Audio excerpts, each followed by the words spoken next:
ఇటీవల కాలంలో ప్రేక్షకులు థియేటర్కి రావడమే మర్చిపోయారు. ఏవో పెద్ద పెద్ద పాన్ ఇండియా సినిమాలు విడుదలైతే తప్ప థియేటర్కి రావడం లేదు. దానికి తోడు ఇటీవల పుష్ప సినిమా విడుదల సమయంలో ఒక మహిళ చనిపోవడంతో ఫ్యామిలీ మెంబర్స్ రావాలి అంటేనే వెనకడుగు వేస్తున్నారు. అయితే ప్రేక్షకులు జనాలు థియేటర్లకు రాకపోవడానికి ప్రధాన కారణం ఓటీటీ.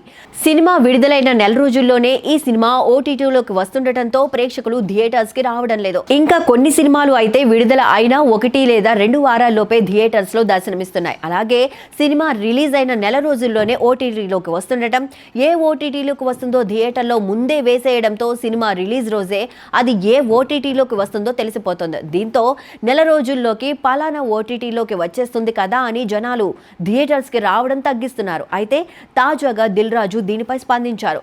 తమ్ముడు ప్రమోషన్స్ లో భాగంగా దిల్ రాజు నేడు మీడియాతో మాట్లాడారు. ఈ సమావేశంలో భాగంగా ఒక రిపోర్టర్ సినిమా ఏ ఓటీటీలో వస్తుందో ముందే చెప్పేస్తున్నారు, సినిమాతో పాటు ప్రకటించేస్తున్నారు. మళ్ళీ మీరే థియేటర్స్ కి జనాలు రావట్లేదు అంటున్నారు. కనీసం నెల రోజుల్లో ఓటీటీలోకి సినిమాని ఆపకపోయినా ఏ ఓటీటీలోకి వస్తుందో ప్రకటించడం ఆపొచ్చు కదా అని ప్రశ్నించగా, ఈ విషయంపై నిర్మాత దిల్ రాజు మాట్లాడుతూ, గతంలో దీనిపై అమెజాన్, నెట్ఫ్లిక్స్ లాంటి ఓటీటీ సంస్థలతో మాట్లాడాము. సినిమాకు బ్యాడ్ జరుగుతుంది అనుకుంటే ఎందుకు సినిమాలో ఓటీటీ సంస్థ పేరు వేయకపోయినా పర్లేదు అని ఓటీటీ వాళ్ళు ఒప్పుకున్నారు. కానీ నిర్మాతలే ఇంకా ఆపట్లేదు. వేరే నిర్మాతలు ఎందుకు వేస్తున్నారో తెలియదు. మళ్ళీ దీని గురించి నిర్మాతలతో మాట్లాడి ఓటీటీ ప్రకటన లేకుండా ఉండటానికి చూస్తాము అని తెలిపారు.